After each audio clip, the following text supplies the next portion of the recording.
Sampurasun Barai Cakra. Sebelum dongengnya dimulai, jangan lupa subscribe, tekan tombol lonceng, terus ditunggu juga nih like dan komennya.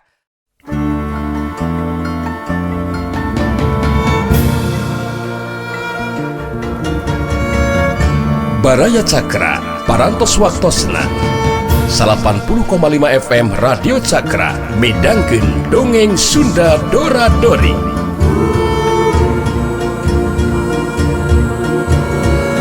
Simkuring sapara kanca ngahaturkeun wilujeng ngadangukeun.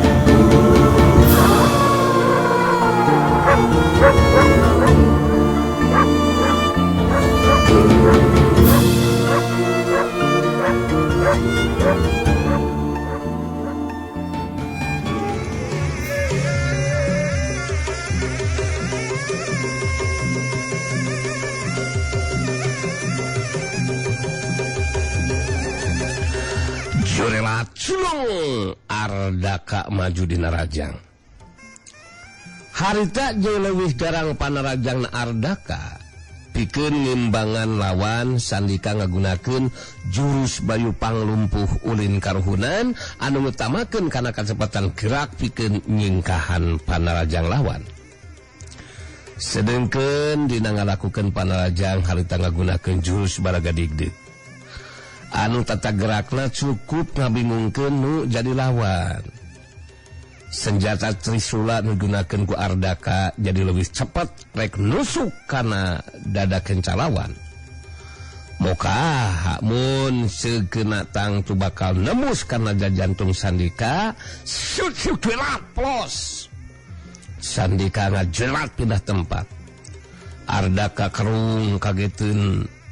Padahal manehna geus ngagunakeun jurus anu hebat. Giliran Sandika anu malasna raja ngagunakeun jurus balaga digdeug. Darigdeug, salontod, darigdeug. Panarajang leungeun katuh Sandika mangrupa gerakan pancingan ngarah kana dada lawan. Rikat Ardaka nyabetkeun senjata Trisulana kana leungeun katuh lawan. Tapi Sandika gancang harita narik panarajang leungeun katuhuna. Bareng jeung narik panarajang leungeun katuhuna. Harita panarajang leungeun kenca Sandika ngahantem kana kekemplong katuh lawan. Set syuk jana aing menang di ayer.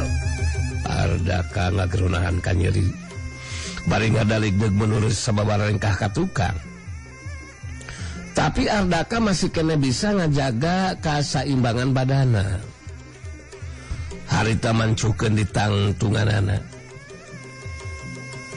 Kita rumba jeung Nyi Cantiri anu ngabandungan kana lumangsungna eta tarung, harita jadi ngarti. Murid maranehna duaan jelas aya di pihak anu kadese ku anu dilawana. Kita rumbas ngareretkan Nyai Cantiri bari terus nyarita. Si Ardaka murid dewek itu deh si Anggini murid si lain.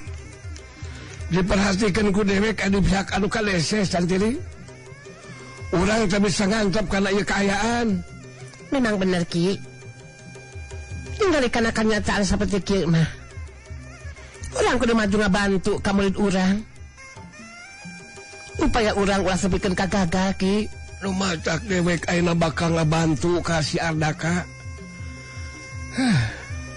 Dan itu si Usepanya mah bisa nyaga jago silat ceta.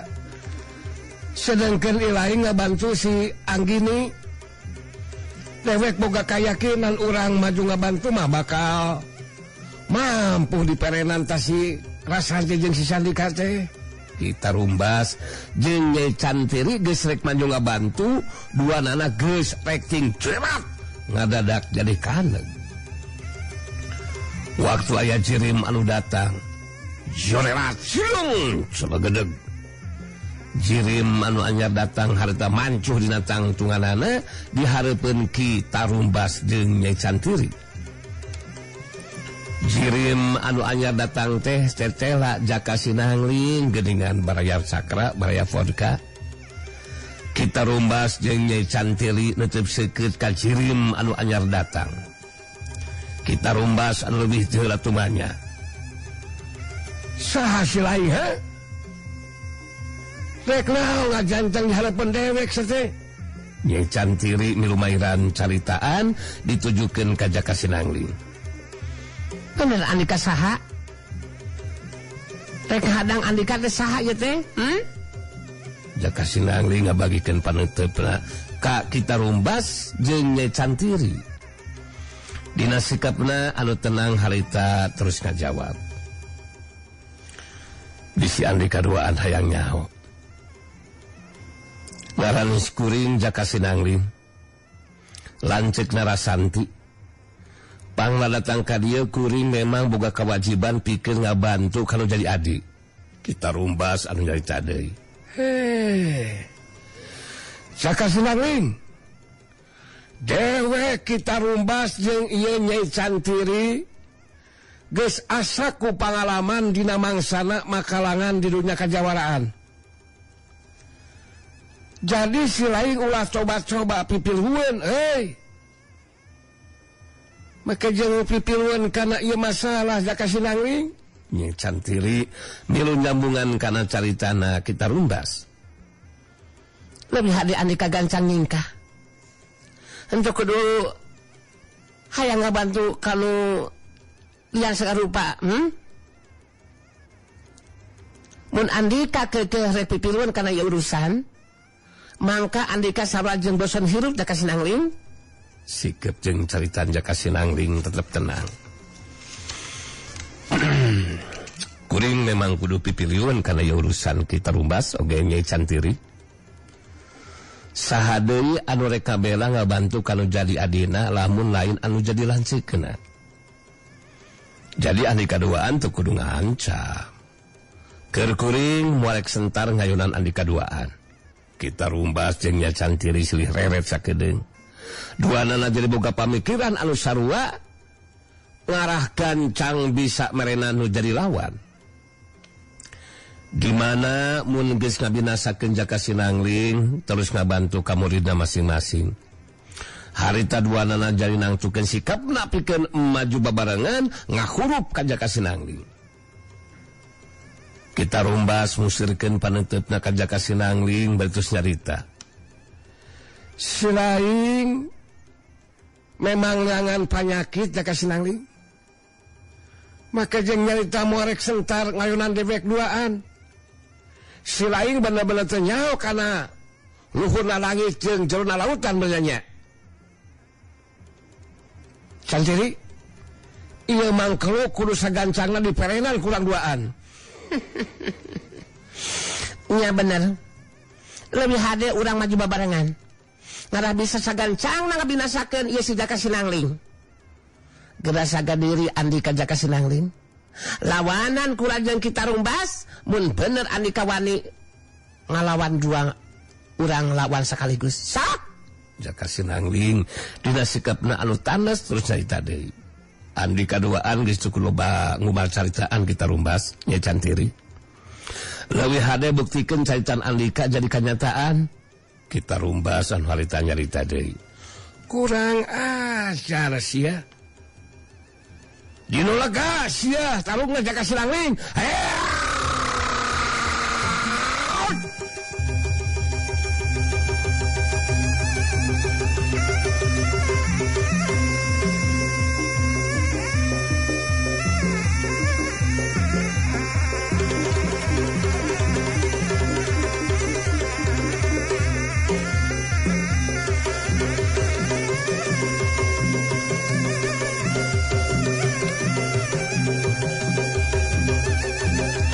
Jurelat Julung Kita rumbas jeung Nyai Cantiri meh dina waktu anu bareng harita tinjelat menuju ka tempat anu lebih lega.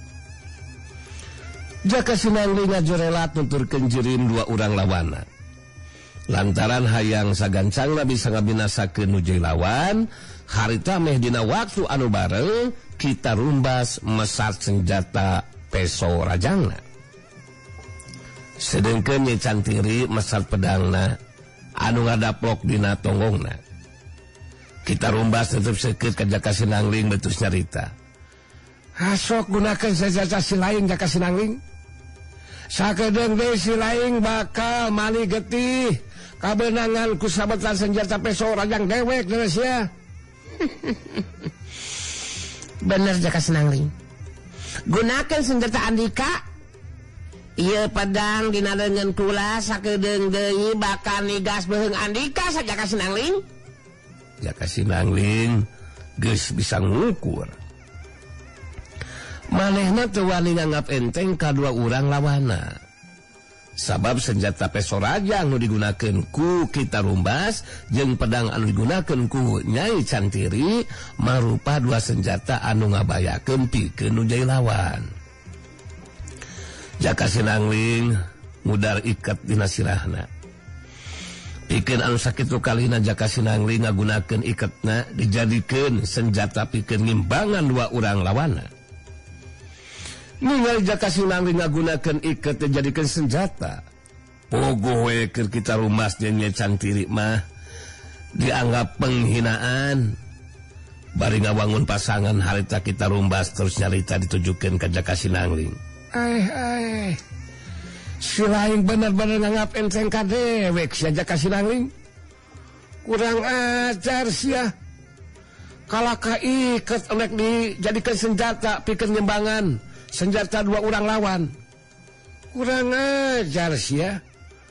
Mangkalo kawas si lain geus moal diberi ampun sia Jaka Sinangling. Nyai Cantiri milu nyambungan kana caritaan Kita Rumbas. Harita nyarita ditujukan ke Jaka Sinangling baritus ngawangun pasangan. Kurang ajar Jaka Sinangling. Andika geus ngahina kanu jeung lawan Jaka Sinangling. Kaampuhan pedang kula kalah karek diimbangan ku iket. Dasar orowodo sakalakuan teh. Jaka Sinangling ngagunakeun kakuatan tanaga lapisanana kana leungeun katuhuna nu nyekelan iket. Harita iket tina kain teh jadi terus jegreg heuras. Geus kitu Jaka Sinangling terus nyarita. Ngeunaan iket dijadikeun senjata ku kuring teu kudu dimasalahkeun ku Andika duaan. Sabab setiap senjata non wae bakal gumantung ka jalma anu ngagunakeunana. Kuring teu boga maksud nganggap enteng ka Andika duaan. Tapi kuring memang apan saukur boga senjata tina iket, geus dek naon deui. Bedog oge teu boga. Kita Rumbas geus teu bisa nahan deui abarahna. Langsung harita majuna rajang bari ngagero. Montong loba batot sa Jaka Sinangling. Tadah sia kurang ajar. Tadah sia palayang dewek.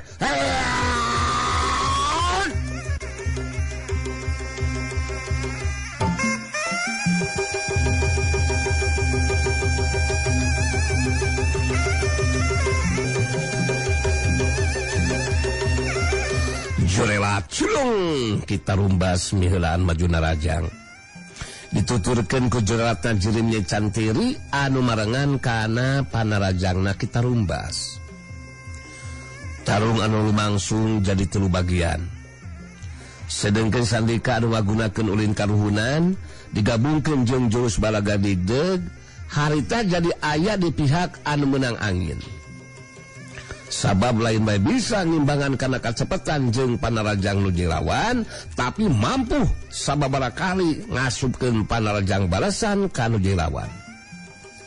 Kitu deui Kayan Rasanti anu ngagunakeun jurus pedang kilat bumi dina ngayunan lawanna. Harita Anggini aya di pihak anu kadeseh ku anu jilawan. Pungkasan tarung anu lumangsung harita Sandika anu leuwih ti heula ngarubuhkeun Ardaka nu jilawana. Sandika sangeusna 2 kali nyingkahan panarajang nu jilawan. Harita waktu ngalakukeun panarajang balasan ngagunakeun jurus balaga digdeg, panarajang leungeun kencana ngetrig kana pigeulang leungeun katuh lawan. Ngajarikeun senjata Trisula lawan leupas tina cekelanana. Daligdeg sakyuk jelas Ardaka puguh kageteun samemeh leungit kakagetna panarajang leungeun katuh Sandika ngahantem kana dadalawan sakyuk jelas dipungkas ku tajongan kana kekemplong lawan sakyuk jelas wah setan rubuh aing Ardaka ngagarunahan ka nyeri bari badana ngajengkang horeab ka tukang geus teu bisa ngajaga di kasaimbangan badana jengkang koreab kedebut Ardaka rubuh maring lemah Sandika mancuh dina tangtunganana terus ngareret ka lebah tempat tarungna Rasanti anu jadi buah hatena Rasanti anu ngalakukeun panrajang balesan harita pedang Taji Putih masih sempat bisa ditakis ku pedangna Anggini tapi bakatku mending bantrok dina eta bantrokan pedang Anggini geus teu kuateun ngimbangan keampuhan pedang Taji Putih mangsa pedangna bantrok jeung pedang Taji Putih langsung ngabletok potong siut hiup berasak datang sabetan pedang Rasanti anu ngarah kana dadalawan rikat Anggini ngakiwar ka gigir bari nakis pedang lawan sakyukang beretok Anggini kageteun pedangna potong jadi dua bagian samemeh leungit ka kagetna harita panarajang leungeun kenca Rasanti ngahantem kana dadalawan sakyukang disusul ku jejekan kana kekemplong sakyukang setan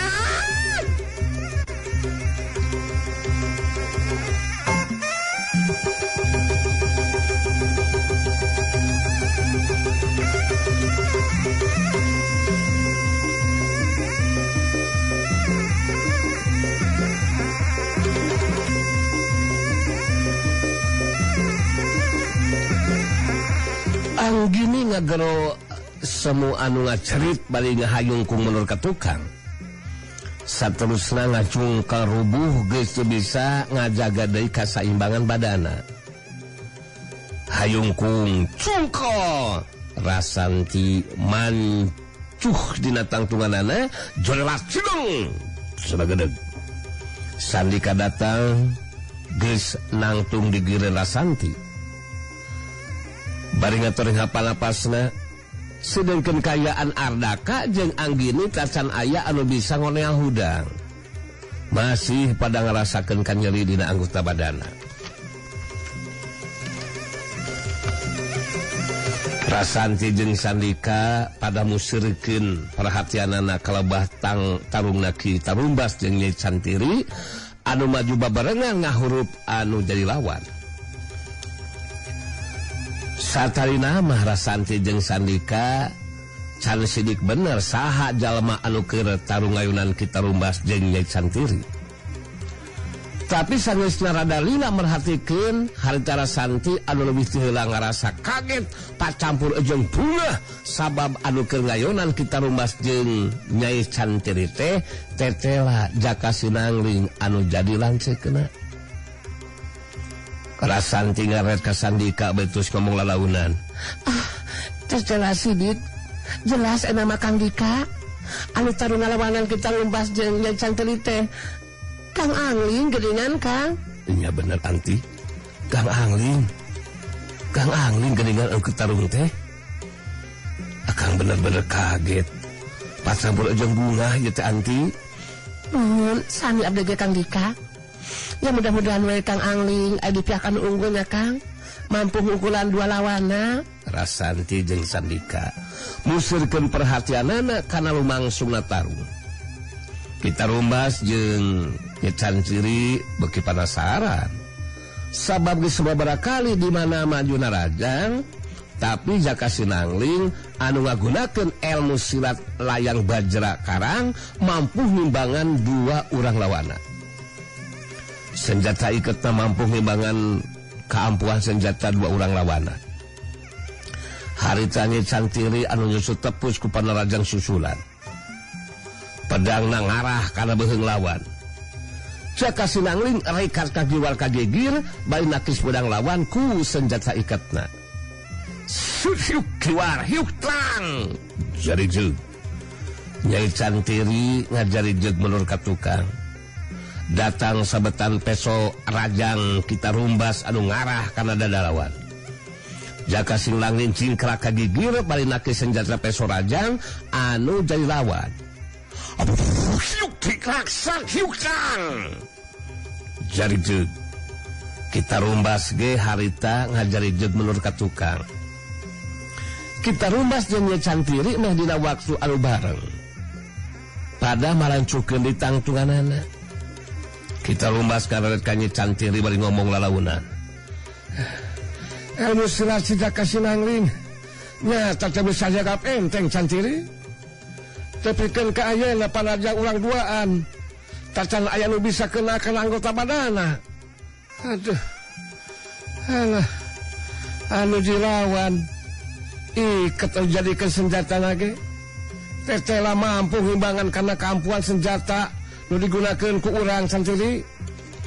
Benar-benar kita rumbas.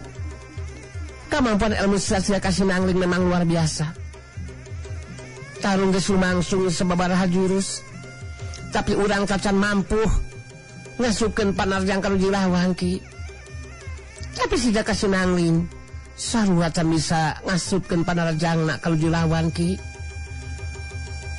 Waktu bantokan senjata urang anu ngajaig-jeug ka dorong mulur ka tukang Cantiri.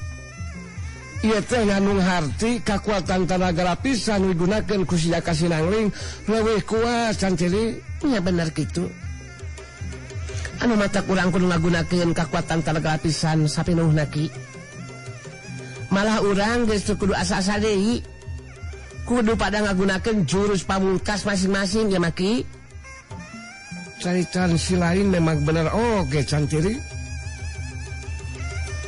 Pikeun ngabinasakeun si Jaka Sinangling, urang kudu ngagunakeun jurus pamungkas. Jeung kakuatan tenaga lapisan sapinuhna mun kaya kieu mah ye Cantiri. Ku cara kitu asa piraku urang duaan henteu mampu ngabinasakeun nu dilawan. Kita rumbas jeung Nyai Cantiri boga sikep jeung pamandegan anu sarua. Dina nuliskeun tarungna masing-masing bakal ngagunakeun jurus pamungkasna dibarengan ku kakuatan tenaga lapisan sapinuhna. Dangkeun Jaka Sinangling ningali kaayaan dua urang lawana. Cacan sayaga diri pikeun neruskeun tarungna tapi kalah ka ngobrol. Harita Jaka Sinangling terus nyarita bari semu anu nyengserikeun ka dua urang lawana. Hei, kumaha ieu tarung teh? Berkala kaji terus ngalobrol kieu geuningan. Andi kaduaan teh kita rumbas Nyai Cantiri mun sakirana memang geus seuntupan nuruskeun tarung. Teu kudu dipaksakeun lah. Balaka we nyarita terus terang sok. Kita rumbas jeung Nyai Cantiri. Boki bedah we amarahna dikitukeun teh. Duanana pada sagaderi deui kita rumbas muralang ka Jaka Sinangling terus nyarita. Tong ngabacot ka mana karep sajangkar kehead. Si lain montong yang capek ka mana karep. Kurang ajar sia. Dewek duaan eueuh teu dituna deule kudu ngaku eleh jajakan ku si lain. Ieu teh carung masih keneh rumangsung deuleu sia teh. Dewek duaan masih kena sanggup neruskeun tarung sarta bakal mampu ngabinasakeun si lain Jaka Sinangling. Nyai Cantiri milu nyambungan kana caitana kita rumbas ditujukeun ka Jaka Sinangling. Hei Jaka Sinangling, andika teu kudu wakaboga anggapan bakal mampu ngungkulan ajen pangarti anu dilawat. Kumaha jeung kita rumbas sakedeung ge bakal ngabuktikeun carita anu jadi kanyataan. Andika bakal agal binasa Jaka Sinangling. Oh. Ya mudah-mudahan eta caritaan Andika duaan anu boga karep. Hayang ngabinasakeun diri kuring teh bisa jadi kanyataan. demi ngabela Rasanti anu jadi adi ya kuring memang sagad diri pikeun narohkeun pati kita rumbas jeung Nyai Cantiri anu masing-masing geus sagad diri pikeun neruskeun tarungna pada ngagunakeun jurus pamungkasna jeung kakuatan tanaga lapisan sapinuhna. Harita duanana pada ngarasa boga kayakinan bakal mampu ngabinasakeun nu lawan. Nyai Cantiri anu leuwih ti heula maju narajang bae gagero. Jaka Sinangling, urang teruskeun tarungna. Andika bakal aja binasa. Hayya!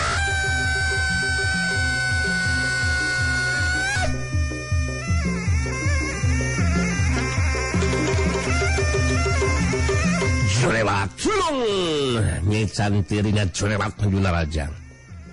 Dituturkeun ku jerelatna kita rumbas anu marengan kana panarajang Nyai Cantiri.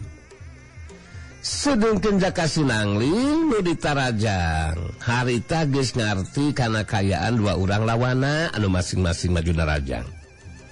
Pada ngagunakeun jurus pamungkas jeung kakuatan tanaga lapisan sapinuhna. Atuh pikeun ngimbangan dua urang lawana harita Jaka Sinangling leuwih ngalonjatkeun ilmu pangenteng badana jeung kakuatan tanaga lapisanana. Geus waktuna kudu mungkas lumakuna eta tarung. Sabab tarung anu lumangsung geus liwat sababara jurus. Dua urang lawana kudu bisa dirubuhkeun ku dirina. Kitu ceuk pamikiran Jaka Sinangling dina waktu harita.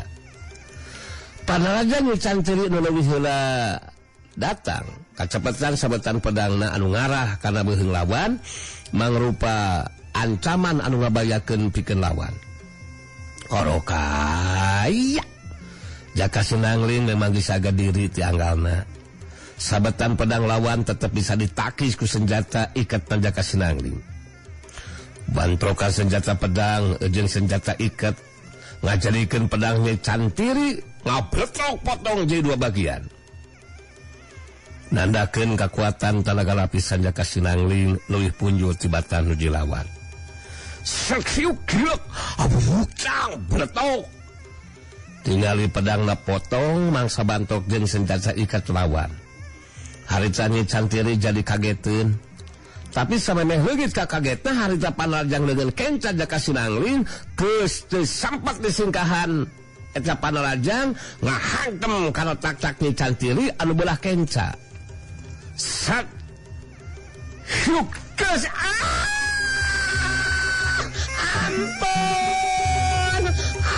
ampun mina kenoran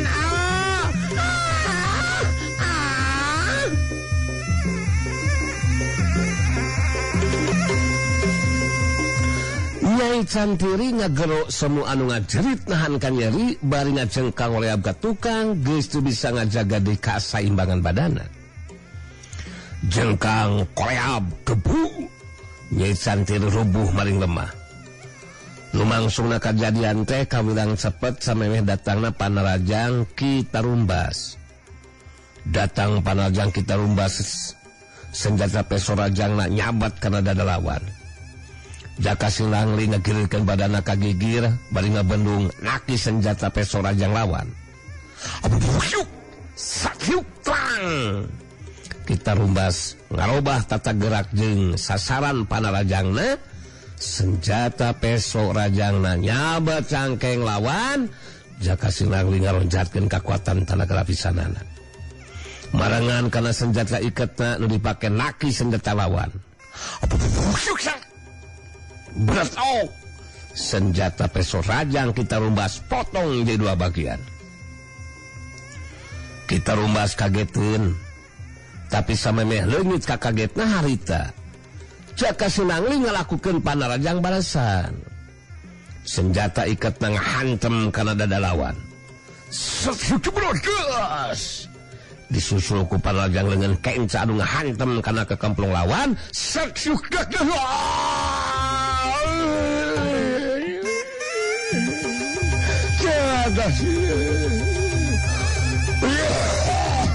Dewi kemenangan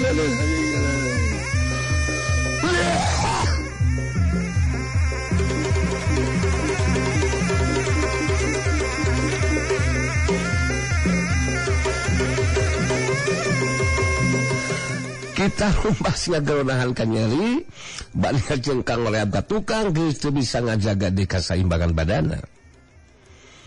Jengkang oleab kedebut kita rumbas rubuh ngabebengkang maring lemah.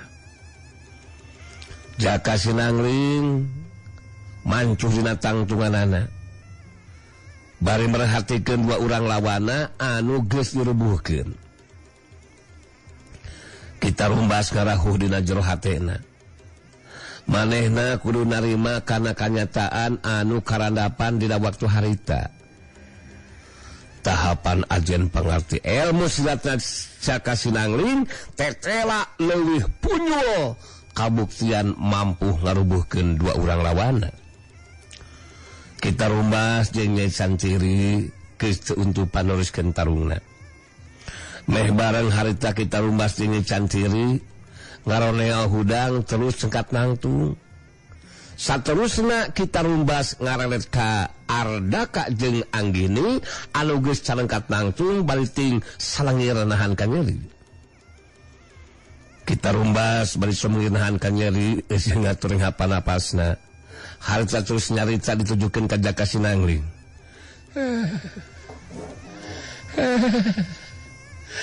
Dewa rumah saya jaten.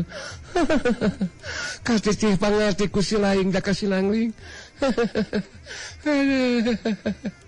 Tapi si laing kudu nyaho. Sajabana si dewek opatan masih kene.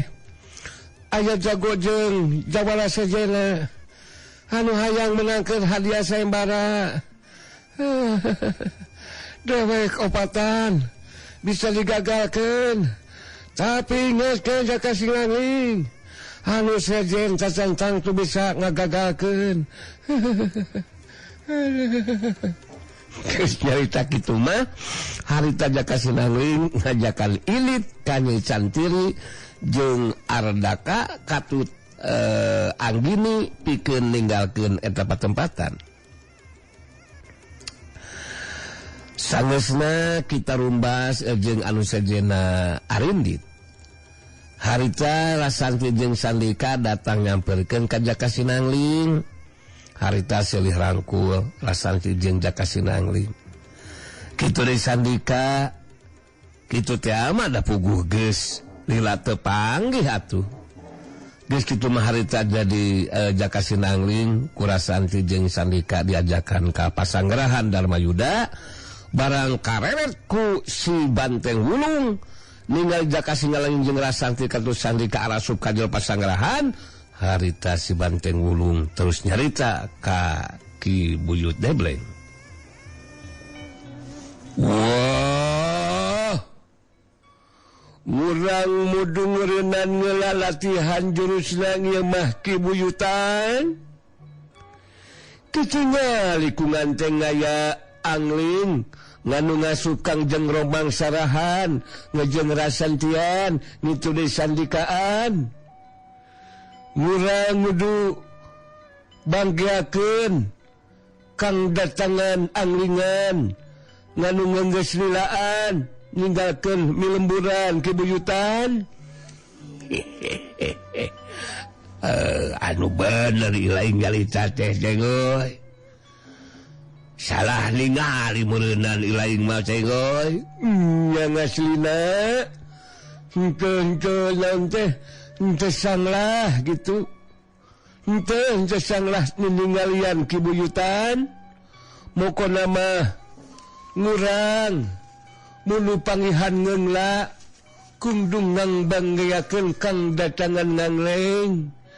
Ngayu ngeureun ngeulawe langtinghanananya. Harita Ki Buyut Debleng jeung si Banteng Wulung katut aseng jeperut terus tinggalkeun tempat latihan maluru ka pasanggarahan.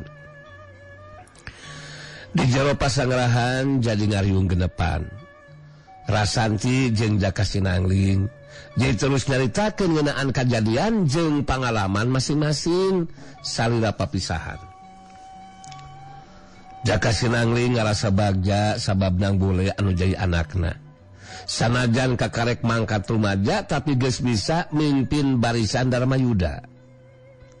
Malah dina ngagempur ka pihak musuh aya dina kaunggulan. sarta mampu ngungkulan kekuatan ilmu lintang panumbaling jagat anu digunakan ku Kiwarangkas. Waktu Jaka Sinangling nanyakeun ngeunaan non alina, sugan aya datang ka kampung kahuripan, rada hanyelo oge hate Jaka Sinangling sabab non alina tetela teu datang ka kampung kahuripan. Urang tinggalkeun heula kaayaan di kampung kahuripan Balaya Cakra, Balaya Vodka. Caturkeun Nang Bule jeung Manggali anu ngadajab ke Dimas Resmiati mulang kalamureuna. Teka catur di jalanna waktu tepi ka tempat anu dituju. Juragan Ranjaya jeung Balaruja anu jadi adina. Ngarasa bunga jeung bagja nu nikieuna sabab sapada harita